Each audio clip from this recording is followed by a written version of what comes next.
When it comes to journalism, there's something we don't talk about. In fact, as journalists, we avoid it at pretty much all costs. We bury our heads in the sand and focus on the story and tell ourselves platitudes about how we're serving the audience. But what's left unsaid, despite it sitting at the very heart of everything we do, is value. What value are we providing? And for all the journalists who are watching this and say, no, I'm concerned with truth and accuracy and context, well, I'm sure you are. So am I. But think about any pitch meeting you've ever been in. They're always centered on who the audience is, what you're giving them, and why that's useful. The challenge in this moment is that information is near infinite these days, so its standalone value is next to zero. As a journalist, what we bring, the value that we have, is our ability to synthesize, streamline, and transform that information. The problem is that work can all too often appear invisible because, people talk all the time. So what's one more person talking? The obvious example here is this very show. This week alone, we made videos on Belgium becoming a narco state, the potential for a catastrophic water crisis as a result of the war in Iran, the shifting balance of power in Canada's parliament,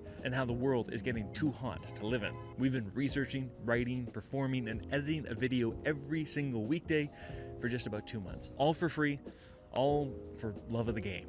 But it's not sustainable. The audience isn't big enough to generate income, but the workload is too large to continue to do indefinitely, while also having to pay rent and all that jazz. So what's my point here? Well, as you look for good, trustworthy, informative news, I would encourage you to think about the value of that information.